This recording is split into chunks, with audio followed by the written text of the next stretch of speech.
मित्रांनो नमस्कार. मी ज्ञानेश वाकुळकर. महाराष्ट्रामध्ये आपण चर्चा करूया.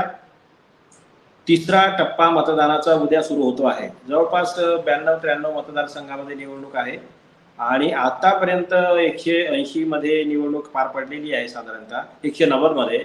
आणि त्यानंतर पुन्हा हे 90-92 काही मतदारसंघामध्ये मतदान होते आहे. म्हणजे 280च्या जवळपास मतदारसंघामध्ये उद्या नंतर निवडणूक पार पडेल.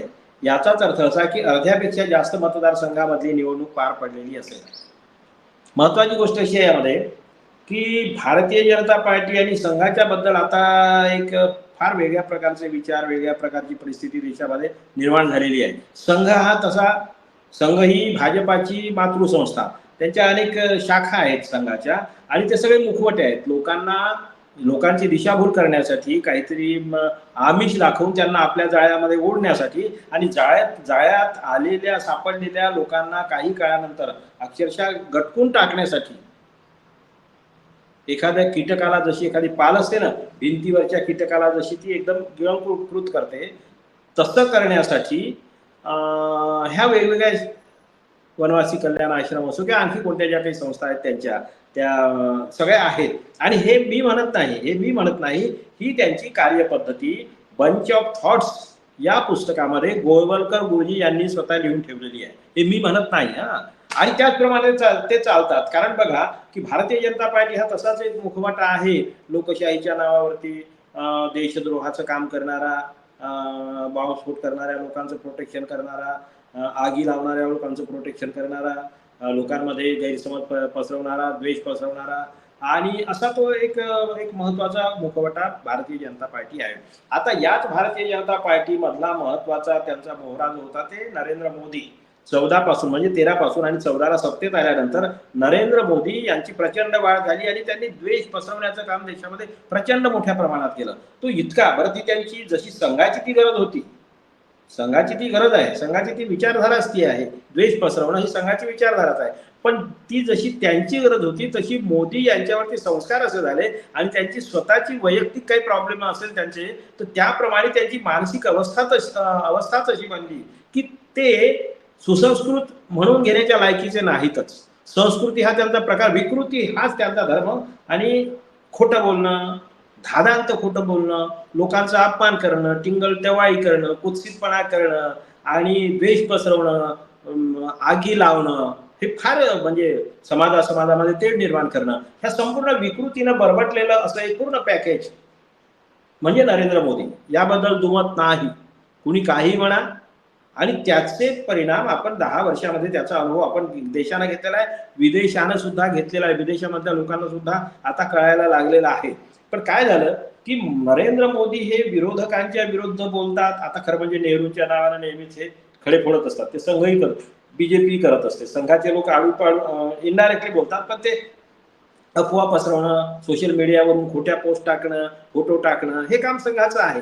आणि तर त्या याच्याप्रमाणे नरेंद्र मोदी सुद्धा तेच करतात. कारण दुसरी लायकीच नाही ना त्यांची. काय करणार, त्यांना समजतच नाही ना. नाहीतर एक देशाचा पंतप्रधान असलेला माणूस तुमचं मंगळसूत्र हे जबरदस्तीने घेऊन जातील, ते विकलं जाईल, किंवा तुमच्याकडे 2 म्हशी असतील तर 1 म्हैस विकली जाईल, असा मूर्खपणाचा म्हणजे प्रचार करणारा माणूस जगाच्या पाठीवर सापडणं, किंवा या माणसाला माणूस तरी कसं म्हणायचं, म्हणजे किमान बुद्धीचा जरी माणूस असेल तर एवढ्या मोठ्या पदावर असलेला माणूस इतक्या फालतू लेवलवरून, एवढ्या टपोरी लेवलवरून प्रचार करतो, याचा अर्थ त्यांचं मानसिक स्वास्थ्य काहीतरी डळमळीत झालेलं आहे. बरं, यात त्यांनी केवळ विरोधकांना वेठीस धरलं असं नाही, ते केवळ विरोधकांच्या विरुद्धच बोलतात असं नव्हे, तर त्यांनी स्वतःच्या पक्षामधल्या लोकांना सुद्धा फाट्यावर मारण्याचं काम केलेलं आहे. स्वतःच्या पक्षामधल्या मोठ्या मोठ्या नेत्यांचा कसा काटा काढायचा हे त्यांनी प्रकार केलेला आहे. त्यांनी पहिला काटा खरं म्हणजे त्यांच्यावर उपकार केलेले की करणारे, किंवा त्यांचं मुख्यमंत्रीपद कायम ठेवणारे, त्याच्यासाठी मदत करणारे जे लालकृष्ण अडवाणी होते, आणि ज्यांच्या रथाचं हे रथयात्रेच्या वेळेस यांनी सारथ्य केलं असं म्हणतात, तर ते अडवाणींनी ज्यांना वाचवलं, ज्या अडवाणींनी यांना वाचवलं, त्याच अडवाणीचा काटा या माणसानं पहिल्याच पंतप्रधान झाल्याबरोबर काढला आणि त्यांना सरळ सरळ आपलं त्या काय म्हणतो मार्गदर्शक मंडळामध्ये टाकून दिलं. मुरली मनोहर जोशी एक होते, पण त्याच्यामध्ये सर्वात मोठा रोल जो होता खरं म्हणजे अडवाणींचा रोल होता. तर त्यांनी आपल्या याच्यामध्ये टाकून दिलं मार्गदर्शक मंडळामध्ये. तिकडे योगीच्या विरोधात काड्या करणं, इकडे गडकरीच्या विरोधात काड्या करणं, तिकडे उमा भारतीच्या बद्दल काड्या करणं, तिकडे मनोहर पर्रीकरांचा गेम करणं, तिकडे सुषमा स्वराज यांचा गेम करणं, आपले ते जे अरुण जेटलींचा गेम करणं, अनेकांचे गेम या माणसानं केले. स्वतःच्या वैयक्तिक स्वार्थासाठी आणि भस्मासुरी प्रवृत्तीसाठी, सैतानी प्रवृत्तीसाठी त्यांच्या पक्षामधल्या लोकांचेच गेम केले त्यांनी. आणि मग त्या स्मृती इराणी सारख्याला एकदम डोक्यावर बसवणं, म्हणजे बाकीच्यांचा अपमान होईल अशा पद्धतीनं वागणं. आणि मग यातून काय झालं की कुणालाच ते मानत नव्हते, कुणालाही मानत नाही. संघाच्या मोहन भागवतांचा पान उतारा म्हणजे कधी ते गेलेच नाही भेटायला, त्याचं ऐकतच नव्हते. आधीची जी नियमावली त्यांनी घालून दिली होती, काही नियम किंवा संकेत आधीच्या अटल बिहारी वाजपेयी वगैरे यांच्या सत्तेमध्ये असताना ते पाळले जायचे, बाजूला करून टाकले. आणि त्यामुळे गंमत कशी झाली की त्याच्यामुळे सगळ्या पक्षातच त्यांचे दुश्मन तयार झाले. आणि पक्षातच दुश्मन होता होता काय झालं की यावेळेस आता संघानं पहिल्या फेरीमध्ये संघानं काम केलं नाही, दुसऱ्या फेरीमध्ये संघानं काम केले नाही. जुन्या भाजपाच्या जे बूथ प्रमुख वगैरे किंवा पन्ना प्रमुख वगैरे हे सायलेंट राहिले, त्यामुळे मतदानाची टक्केवारी घसरली. आणि आता तर परिस्थिती तिसऱ्या फेरीच्या, आणि त्यामुळे मोदी घाबरलेले आहेत. आता याच्या पाया पड, त्याच्या पाया पड, याला सरेंडर हो, त्याला सरेंडर हो, आता पुन्हा युटर्न घे, अशा प्रकारची नाटकं त्यांनी सुरू केलेली आहे. आणि मग मुस्लिम समाजाच्या लोकांची मनधरणी कर, अशा प्रकारची नाटकं. पण आता कोणी त्यांना भुलणार नाही त्यांच्या, कारण यांचं एकंदरीत सामाजिक कॅरेक्टर काय आहे, वैयक्तिकाचं सोडा, त्याचा संबंध नाही आपला, पण सामाजिक कॅरेक्टर किंवा नीतिमत्ता काय आहे, हे मोदींची नीतिमत्ता या सगळ्या लोकांच्या लक्षात आली, यांचा टपोरीपणा लोकांच्या लक्षात आलेला आहे. आणि त्यामुळे काय झालं की आता परिस्थितीत ज्या आपल्या उत्तर प्रदेशाचे मुख्यमंत्री योगी आदित्यनाथ यांच्या विरोधामध्ये काड्या जर मोदी शहा यांनी केल्या असतील, तर मोदी यांच्या विरोधामध्ये मग आता योगी गुपचूप कसे बसतील. आणि म्हणून उत्तर प्रदेशामध्ये आता जे नारे सुरू आहे उत्तर प्रदेशामध्ये, आधीच्या या दोन याच्यामध्ये होते, आता तर आणखी जास्त तीव्र होत आहेत की अगर योगी को बचाना है तो मोदी को हटाना है, योगी को बचाना है तो मोदी को हटाना है. आणि हे सत्य आहे. जर मोदी पुन्हा पंतप्रधान झाले तर 1-2 महिन्यामध्ये योगींना घरी बसवल्याशिवाय राहणार नाही, आणि अतिशय अपमानास्पद पद्धतीने त्यांना ते हाकलूनच लावतील. आणि त्यामुळे जर योगींना तिथे राहायचं असेल, मुख्यमंत्री पदावर कायम राहायचं असेल, आणि पुढची राजकीय वाटचाल आपली सुरक्षित ठेवायची असेल, तर त्याच्यासाठी मोदींना हटवण्याशिवाय पर्याय नाही, हे त्यांच्या समाजाच्या आणि उत्तर प्रदेशामधल्या त्यांच्या फॉलोअर्सच्या लक्षात आलेलं आहे, त्यांच्या चाहत्यांच्या लक्षात आलेलं आहे. आणि त्याच्यामुळे हाच एक नारा उत्तर प्रदेशामध्ये सुरू आहे. त्यामुळे आताची परिस्थिती अशी आहे की मोदी आता या दुसऱ्या याच्यात मला वाटते 12 जागी मतदान होते आहे, त्याच्यामध्ये 8 जागावरती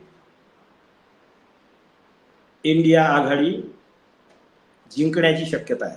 3 ते 4 जागांवर वरती यांना मोठ्या मुश्किलनं मिळेल अशी संधी, अशा प्रकारचं चित्र आहे. पण संपूर्ण उत्तर प्रदेशाचं चित्र असं आहे की ज्या 80 जागा आहेत, मागच्या वेळेस त्यांच्याकडे 65 जागा होत्या, आता टोटल 80 जागा आहे, यातल्या 40 जागा सुद्धा भाजपाला मिळणार नाहीत अशी परिस्थिती आहे. आणि सगळीकडचे रिपोर्ट्स येत आहेत, 40 जागा सुद्धा आता त्यांना मिळणार नाहीत. दुसरी महत्वाची म्हणजे 40 जागा तिथे कमी झाल्या, म्हणजे 65 धरू आपण, 65 मधून, कारण आधी 65 होते त्यांच्याकडे, तर 65 19ला, तर 65 मधून 40 वर येणं म्हणजे 25 जागा तिथेच कमी झाल्या. आजच्या परिस्थितीमध्ये त्यांच्याकडे 290 खासदार आहेत आजच्या परिस्थितीमध्ये, आणि त्यामुळे 25 जागा कमी झाल्या म्हणजे आपोआपच ते 265 वरती येतात. 265 वरती आले म्हणजे तुमची मेजॉरिटी संपली, मेजॉरिटी गेली.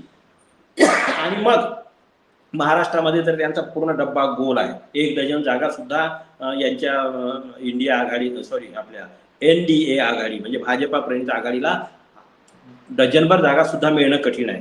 बिहारमध्ये यांचा डब्बा गोल आहे, राजस्थानमध्ये डब्बा गोल आहे, कर्नाटकामध्ये डब्बा गोल आहे, सगळीकडे डब्बा गोल आहे. हे तर जाऊ द्या, मुख्य मुद्दा आजचा असा आहे की मोदींच्या विरोधामध्ये सगळे लागलेले आहेत.